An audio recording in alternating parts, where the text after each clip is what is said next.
नमस्कार मित्रों, मैं स्तुति आज आप सबके सामने लेकर आई हूँ पाठ 2 बचपन कक्षा छठी का। तो शुरू करते हैं।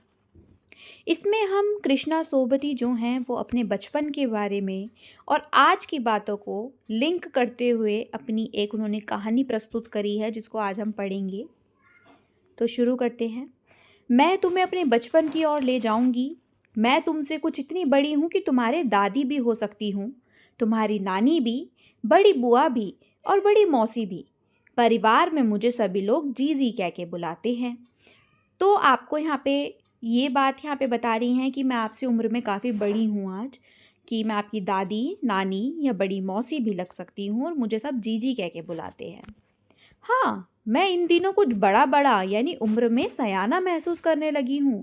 शायद इसलिए कि पिछली शताब्दी में पैदा हुई थी। मेरे पहनने ओढ़ने में भी काफ़ी बदलाव आए हैं। पहले मैं रंग बिरंगे कपड़े पहनती रही हूँ। नीला, जामुनी, ग्रे, काला, चॉकलेटी और अन्य और भी रंग। अब मन में कुछ ऐसा करता है कि मैं सफ़ेद पहनूं। आपको पता तो होगा, जब हमारी थोड़ी एज बड़ी होती है तो हम थोड़ा अपने आप को समझदार महसूस करते हैं क्योंकि हमारी उम्र बड़ी हो जाती है। ठीक है, हम लोगों का हल्के रंग पहनने का मन करने लगता है क्योंकि हम उसको अच्छा समझने लगते हैं, हम शांत रहना पसंद करते हैं। ठीक है, तो हल्के नीले, हल्का नीला रंग, थोड़ा हल्का पीला रंग, हल्का सफ़ेद रंग। ठीक है, इस तरीके के कलर पहनते हैं हम जिससे हम थोड़ा रिलैक्स फील कर सकें। गहरे नहीं, हल्के रंग पहनना पसंद करती हैं ये। मैंने पिछले दशकों में तरह तरह की पोशाकें पहनी हैं। पहले फ्रॉक, फिर निक्कर वॉकर, स्कर्ट, लहंगे, गरारे और सब चूड़ीदार घेरेदार कुर्ते। यानी जिस तरीके का हम अपनी छोटी एज में पसंद करते हैं पहनना, फ्रॉक हो गई हमारी, ठीक है, घेरेदार चूड़ीदार स्कर्ट्स हो गई, काफ़ी सारे हमारी एक अलग चॉइस होती है। लाइक हम कुछ भी पहनेंगे, अगर हम सलवार बना रहे हैं तो वो बहुत घेरेदार पहननी पसंद करेंगे। लेकिन जैसे जैसे थोड़ी एज बड़ी होती जाती है तब हम सोचते हैं कि थोड़ा सिंपल सा लुक होना चाहिए हमारा जिसमें हम रिलैक्स फील कर सकें। बचपन में कुछ फ्रॉक तो मुझे अब तक याद हैं। हल्की नीली और पीली धारीदार फ्रॉक, वो अपनी कुछ बचपन की बातें हैं जो आपसे शेयर कर रही हैं। गोल कॉलर वाली बाजू, उस पर गोला, तो ऐसे करके कि वो अपनी बचपन की ड्रेसेस हमारी काफ़ी सारी होती है ना जिसको हम पसंद करते हैं कि हाँ, मम्मा कभी हमें याद दिला देती हैं कि हाँ, हम पे एक ड्रेस थी या फिर मम्मा ने संभाल के भी रखी हुई होती है कि हम ये कलर की टी शर्ट पहना करते थे। तो उसी तरीके से वो अपना बचपन का कुछ एक ड्रेस है उनकी, एक फ़्रॉक है जिसकी वो शेयर कर रही हैं आपसे बातें। अब एक हल्के गुलाबी रंग का बारीक चुन्नटे वाला घेरदार फ्रॉक, नीचे गुलाबी रंग की फ्रिल थी। उस तरीके से बता रही हैं कि वो उस तरीके से बनी हुई थी। उस दिन फ्रॉक के ऊपर की जेब जो थी वो रुमाल और बालों से इतराते रंग बिरंगे रिबन का चलन था। अलग अलग रंग बिरंगे बालों में रंग बिरंगे से रिबन लगाए जाते थे और यहाँ पे जेब वाली जगह पे रुमाल को फोल्ड करके पिन से टक करके लगाया जाता था। तो उसके बारे में वो आपको यहाँ बता रहे हैं। लेमन कलर का बड़े प्लेटों वाला गर्म फ्रॉक जिसके नीचे फर टकी हुई थी, फर लगी हुई थी उनकी, लेमन से कलर की फ्रॉक थी जिसके ऊपर फर लगी हुई थी नीचे, जो ट्यूनिक भी याद है। एक चॉकलेट रंग का और अंदर की कोटी प्याजी थी और दूसरा ग्रे और उसके सफ़ेद कोटी थी। यानी वो अपने कपड़ों की कलेक्शन बता रही है कि किस तरीके के कपड़े थे जो उन्हें बचपन के अभी भी याद हैं इस उम्र में आने के बाद भी। मुझे अपने मोजे और स्टॉकिंग भी याद है। बचपन में हमें अपने मोजे खुद धोने पड़ते थे, वह नौकर या नौकरानी को नहीं दिए जाते थे, इसकी सख्त मनाही थी। अ, आप जान सकते हैं यहाँ पे कि ये बता रहे हैं कि घर में नौकर या नौकरानी भी की भी व्यवस्था थी उस समय में। तो यहाँ पे ये चीज़ बता रहे हैं कि हम बचपन में अपने कपड़ों चाहे किसी से भी धुलवा लें, लेकिन हम अपने मोजे अर्थात अपनी सॉक्स जो थी वो हम किसी और से नहीं धुलवा सकते थे, वो हमें खुद ही धोने होते थे। हम बच्चे इतवार की सुबह यानी संडे को क्या करते थे, इसी में लगते थे। धो लेने के बाद अपने अपने जूते पॉलिश करके चमकाते थे क्योंकि अगले दिन सोमवार था, तो हमें संडे को सारी प्रिपरेशन करके रखनी पड़ती थी। जब जूते कपड़े या ब्रश से रगड़ते तो पॉलिश भी चमक उभरने लगती थी। बहुत तेज जब जूते रगड़ते तो चमकदार हो जाते हैं ना, देखते हैं कौन सबसे ज़्यादा चमकाता है। मुझे आज भी बूट पॉलिश करना अच्छा लगता है, हालांकि अब नई नई किस्म की शू आ चुके हैं। कहना होगा कि ये पहले से कहीं ज़्यादा आरामदेह हैं। हमें जब नए जूते मिलते थे तो उसके साथ छालों का इलाज भी शुरुआत हो जाता था। यस, ऐसा होता था। आज के मुकाबले पहले के जूते थोड़े आज ज़्यादा अच्छे मिलने लग गए हैं। आजकल अलग-अलग ब्रांड्स आ गए हैं, आज आज अलग-अलग कंपनीज़ आ गई हैं, जो हम वो प्रेफ़र करते हैं कि हम वो लेंगे और वो पहनेंगे। बट पहले होता था कि भई जहाँ से भी माँ-बाप ने दिलाया या उन्होंने हमें लाकर दिया, हमें वही पहनना पड़ता था। तो अक्सर दिक्कत होती थी कि पहनने के बाद एड़ी की साइड से जो पैर था वो कट जाता था, या छोटी उँगली जो पैर की होती है उसमें छाले पड़ जाया करते थे। तो इसका इलाज पहले से ही लगाया जाता था, या इस बात पे डिस्कशन हुआ करती थी कि छोटी-सी रुई का टुकड़ा लेकर हम उसको लगा लेंगे तो हमारे छाला नहीं होगा। इस तरीके के इलाज चलते थे। हर शनिचर को हमें ऑलिव ऑयल या कैस्टर ऑयल पीना पड़ता था। यह एक मुश्किल काम था क्योंकि अच्छा नहीं लगता था पीना। शनिचर को सुबह से ही नाक में इसकी गंध आने लगती थी, यानी पहले से पता चल जाता था कि अगर ये चीज़ आज हमें पिलाई जाएगी। छोटे शीशे के गिलास में जिन पर ठीक खुराक के लिए निशान पड़े होते थे, लाइक जब हम अपनी कोई भी सिरप पीते हैं तो उसके ऊपर एक छोटा सा ढक्कन टाइप आता है ना, जिसमें इस तरीके के निशान लगे होते हैं कि इतना पीना है इतना पीना है, तो उसी तरीके का था ये। उसी में देखते ही मितली होने लगती थी, एकदम की इरिटेशन सी हो जाना कि भाई क्यों नहीं पीना, ये अच्छा नहीं लगता। मुझे आज भी लगता है कि अगर हम ना भी पीते वह शनिवारी दवा ये इसलिए पी कह रहे हैं उसको ये क्योंकि वो शनिवार को पिलाई जाती थी, इट मीन सैटरडे को पिलाई जाती थी। तो कुछ ज़्यादा बिगड़ने वाला नहीं था, सेहत ठीक ही रहती। वो कहते हैं अगर इतनी गंदी सी दवाई हमें ना पिलाई जाती तो अच्छा रहता, कुछ इतनी सेहत नहीं बिगड़ती हमारी उससे। तुम्हें बताऊँगी कि हमारे समय और तुम्हारे समय में कितनी दूरी हो चुकी है। इससे हम एज डिफरेंस देख सकते हैं कि आज हम कैसी ज़िंदगी जी रहे हैं और वो कैसी ज़िंदगी जिया करती थी। तो बचपन की दिलचस्पियाँ बदल गई हैं। याद रहे उन दिनों कुछ घरों में ग्रामोफोन थे, रेडियो थे, टेलीविज़न नहीं थे। टेलीविज़न नहीं हुआ करते थे तो समय में काफ़ी डिफरेंस था हमारे। हमारे बचपन की कुल्फ़ी आइसक्रीम हो गई है। पहले कुल्फ़ियाँ खाते थे लोग लेकिन अब आइसक्रीम खाते हैं। कचौड़ी समोसा पैटीज़ में बदल गया है। शहतूत फाल से पहले लोग ले-ले के या पेड़ से तोड़-तोड़ के खाते थे। लेकिन आजकल हम क्या करते हैं, खसखस और शरबत, कोक, पेप्सी वगैरह पीना पसंद करते हैं। कोल्ड ड्रिंक पिलवा लो हमसे सारी। उन दिनों कोक नहीं, लेमन और विम्टो मिलती थी। शिमला और नई दिल्ली में बड़े हुए बच्चों को वेगर्स और डेविको रेस्तरां की चॉकलेट और पेस्ट्री मज़ा देने वाली होती थी। हम भाई बहनों की ड्यूटी लगती थी कि शिमला मॉल में ब्राउन ब्रेड लाने की, यानी शिमला मॉल जो है वहाँ से क्या लाना है, आपको ब्राउन ब्रेड लेकर आनी है, ठीक है। और शिमला में क्या थी, एक नई दिल्ली में बड़े हुए जो बच्चे थे वो रेस्तरां में चॉकलेट वगैरह पेस्ट्री का मज़ा देने वाली भी होती थी पहले। हमारा घर मॉल जो था उनसे ज़्यादा दूर नहीं था और एक छोटी सी चढ़ाई पर गिरजा मैदान था, वहीं पहुंच जाते थे। वहाँ से एक उतराई और उतरते हुए जो मॉल पर कन्फेक्शनरी काउंटर था जिस पर तरह तरह की पेस्ट्री और चॉकलेट की खुशबू आती थी। बहुत अच्छी थी वो, जो मन भावनी थी, मन को भा लेती थी। हमें हफ्ते में एक बार चॉकलेट खरीदने की छूट थी कि हम एक हफ्ते में एक दिन खरीद सकते थे। बट आप सोचो कितना अच्छा था ना, कितनी सारी, इसको बाउंडेशंस नहीं कह सकते हो आप, रोक टोक नहीं कह सकते हो, ये एक तरीके का अच्छा सा डिसिप्लिन कह सकते हो कि कितना अच्छा था कि सॉक्स आप खुद ही धोगे संडे को। आजकल के बच्चों को बोलते रहो, क्या वो सुनते हैं? नहीं होता ना ऐसा। बट कितना अच्छा था, है ना।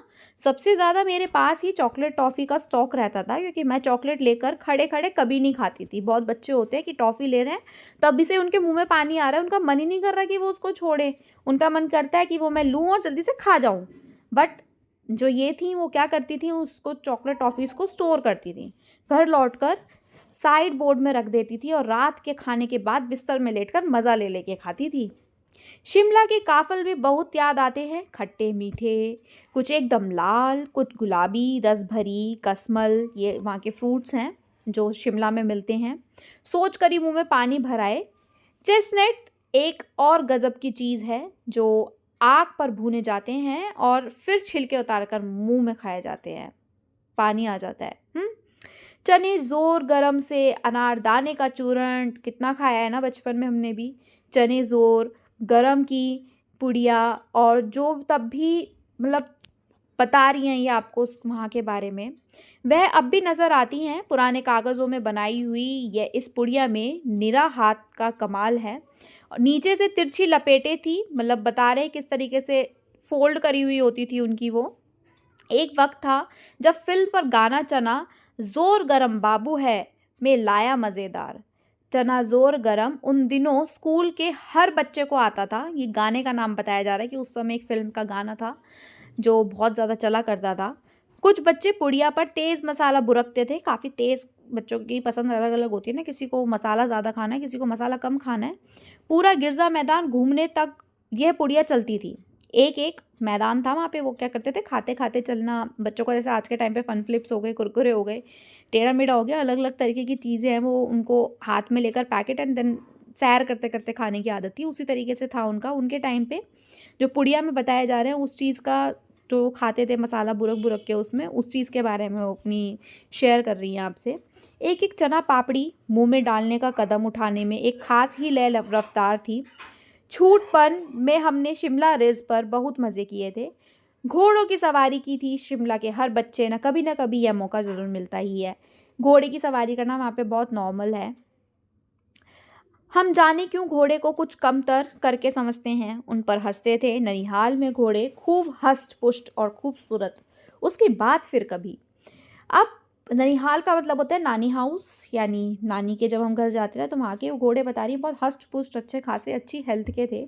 शाम को रंग-बिरंगे गुब्बारे, सामने जाखू का पहाड़, ऊँचा चर्च, चर्च की घंटियाँ बजती तो दूर-दूर तक उनकी गूंज फैल जाती थी। लगता था कि इसके संगीत में प्रभु यीशु स्वयं कुछ कह रहे हैं। उनको सुनकर ऐसा लगता था जैसे सच में भगवान ही कुछ कह रहे हैं। सामने आकाश पर सूर्यास्त हो रहा है। गुलाबी सुनहरी धारियां नीले आसमान पर फैल रही हैं। दूर दूर फैले पहाड़ों में मुखड़े गहराने लगे हैं और देखते देखते बत्तियां टिमटिमाने लगी हैं। रिस पर ही रौनक का मॉल की दुकान ही चमक के भी क्या कहने। स्कैंडल पॉइंट की भीड़ में उभरना कोलाहल, मतलब शोर शराबा, वहाँ पे लाइट्स रात को दिखती है ना, छोटी छोटी सी राइड्स हमें दिखते तो वो जो कितना अच्छा लगता है, ब्यूटीफुल सा सीन लगता है ना। हम बोलते हैं कि क्या व्यू है, मस्त लग रहा है। सर्वर स्कैंडल पॉइंट के ठीक सामने उन दिनों एक दुकान हुआ करती थी जिसके शोरूम में शिमला कालका ट्रेन का मॉडल बना हुआ था। इसकी पटरियां, उस पर खड़ी छोटे छोटे डिब्बों वाली ट्रेन, एक और लाल टीन की छत वाला स्टेशन और सामने सिग्नल देता खंबा, थोड़ी थोड़ी दूर पर बनी सुरंगें वहाँ के बारे में बता रही हैं कि इस तरीके से था वहाँ पे। पिछली सदी में तेज़ रफ्तार वाली गाड़ी वही थी जो कभी कभी हवाई जहाज भी दिखने लगती थी। दिल्ली में जब उनकी आवाज़ आती तो बच्चे उन्हें देखने बाहर दौड़ते। दिखता एक भारी भरकम पक्षी उड़ा जा रहा है पंख फैलाकर। यह देखो और वह गायब। उसकी स्पीड की इतनी तेज़ी लगती थी कि हाँ, गाड़ी के मॉडल वाली दुकान के साथ एक और ऐसी दुकान थी जो मुझे कभी नहीं भूलती। यह वह दुकान थी जहाँ मेरा पहला चश्मा बना था। अपनी दुकान के बारे में बता रही है जहाँ उनका पहला चश्मा बना था। वहाँ आंखों के डॉक्टर अंग्रेज़ थे। ठीक है। शुरू शुरू में चश्मा लगाना बड़ा अटपटा सा लगता था, अजीब सा लगता है ना सबको। छोटे बड़े मेरे चेहरे की ओर देखते और कहते आंखों में कुछ तकलीफ है। इस तरीके से देख रहे हैं आराम से और बोल रहे हैं आंखों में कुछ तकलीफ है, इस उम्र में ऐनक, मतलब इस उम्र में चश्मा लगवा रहे हो। तो हमें जैसे सलाह देने लग जाते हैं, तब हम बच्चे होते हैं, जब हमें थोड़ी बड़े लोग जो होते हैं वो सलाह देते हैं ना कि इस उम्र में चश्मा लग रहा है आपके, आपको तकलीफ है, कैसे हो गई, टीवी ज़्यादा देखते होगे, दूध नहीं पीते, दूध पिया करो। तो वो इस तरीके से मैं बातें बता रही हूँ कि इस तरीके से ऐसे होता है। तो मैं डॉक्टर साहब को कहा, दोहरा देती कि हाँ हाँ, रिपीट कर देते ना, जैसे इस उम्र में ऐनक, इस उम्र में ऐनक, लाइक दिस रिपीट कर दिया उनका बोला हुआ, डायरेक्ट उस तरीके से वो कर रही थी। कुछ देर बाद पहनोगी तो ऐनक उतार जाएगी। तो उन्होंने हर बार की तरह, जैसे हर कोई हमें बोलता है कि एक बार चश्मा पहनो और चश्मा पहनने के कुछ टाइम बाद क्या होता है, चश्मा उतर जाएगा, बट ऐसा नहीं होता, चश्मा का नंबर बढ़ जाता है। बेसिकली ऐसा ही होता आया है अभी तक। वैसे डॉक्टर साहब ने पूरा आश्वासन दिया था। आश्वासन का मतलब होता है यानी पूरी, मतलब विश्वास के साथ किसी चीज़ को कहना। लेकिन चश्मा तो अब तक नहीं उतरा, इतनी बड़ी एज हो गई है उनकी, नंबर बस कम ही होता रहा। मैं अपने आप इसकी जिम्मेवार हूँ, क्योंकि जब आप दिन की रोशनी को छोड़कर रात के टेबल लैंप में सामने काम करेंगी तो उसके अलावा और क्या होगा। वो उनकी वजह वो खुद बता रही हैं कि इसमें किसी और की गलती नहीं है, इसमें मेरी ही गलती है कि मैं जो भी मतलब करती थी वो मैं इस तरीके से करती थी कि मैं रात को लैंप में बैठ के पढ़ती थी, जिसकी वजह से ये दिक्कत होती थी, यह मेरे को हुई। हाँ, जब पहली बार मैंने चश्मा लगाया तो मेरे एक चचेरे भाई ने मुझे छेड़ा, देखो देखो कैसी लग रही है। ऑब्वियस सी बात है, ऐसा होता है ना जब घर में ऐसा कुछ किसी के चश्मा लगा हो या कोई चीज़ ऐसी पहली बार हुई हो। आँख पर चश्मा लगाया ताकि सूझे दूर की, यह नहीं लड़की को मालूम सूरत बनी लंगूर की। एक डायलॉग टाइप बना लिया, भाई लोग तो ऐसे ही होते हैं, वैसे भी ना मज़े लेते हैं हमसे। तो इस तरीके से उन्होंने एक डायलॉग बना लिया कि आँख पर चश्मा लगाया ताकि सूझे दूर की, यानी दूर की दिखे, यह नहीं लड़की को मालूम सूरत बनी लंगूर की। कि दूर का देखने के लिए चश्मा तो लगा लिया, लेकिन ये नहीं पता कि ये लंगूर जैसी लग रही है। मैं खिजी, खिजी का मतलब होता है ऐसे इरिटेट से हो जाते हैं कि मुझ पर यह क्यों दोहराया जा रहा है। पर शेर बुरा न लगा, अच्छा लगा जो उन्होंने बोला था। जब वह चाय पीकर चले गए तो मैं अपने कमरे में जाकर आईने में सामने खड़ी हो गई। कई बार अपने को देखा कि सही लग रही हूँ ना, ऐनक उतारी, फिर पहनी, फिर उतारी, देखती रही। सूरत बनी लंगूर की, नहीं नहीं नहीं, हाँ हाँ, इस तरीके से कन्फ्यूज़न में हूँ। मैंने अपने छोटे भाई का टोपा उतार कर सिर पर रखा। कुछ अजीब लगा, अच्छा भी और मजाकिया भी लगा। तब की बात थी कि जब अब तो चेहरे के साथ घुल मिल गया है चश्मा, मतलब हमें अपने आप को देखने की हैबिट हो जाती है ना कि हम चश्मा पहन के कैसे लग रहे हैं। जब कभी उतरा हुआ होता है तो चेहरा खाली खाली सा लगता है, और फिर जब सबको चश्मे में देखने की हैबिट हो जाती है ना, और फिर जब हम उतारते हैं तब ऐसा लगता है कि हाय हम कितने अजीब से लग रहे हैं, हमें खुद ही हम अच्छे नहीं लगते। याद आ गया वह टोपा, काली फ्रेम का चश्मा और लंगूर की सूरत। हाँ, इन दिनों शिमला में मैं सिर पर टोपी लगाना पसंद करती हूँ। मैंने कई रंगों की जमा कर ली है, यानी काफ़ी सारी टोपियाँ उन्होंने जमा कर ली है। कहाँ दुपट्टों का ओढ़ना था और कहाँ सहज सहल सुभेते सुभीते वाली हिमाचली टोपियाँ। कोई दुपट्टा ओढ़ता था, कोई हिमाचली टोपियाँ। तो इसके बारे में इन्होंने अपने कल्चर के बारे में भी थोड़ा बहुत बताया है और अपने बचपन के बारे में बातें शेयर करी हैं। तो बहुत ही अच्छी स्टोरी थी। आई होप सो आपको बहुत अच्छे से समझ में आई होगी। इन केस अगर आपको कुछ थोड़ा सा भी डाउट होता है तो आप मुझसे कमेंट बॉक्स में पूछ सकते हैं। बाकी मिलते हैं अपनी नेक्स्ट वीडियो के साथ। Thank you so much for watching.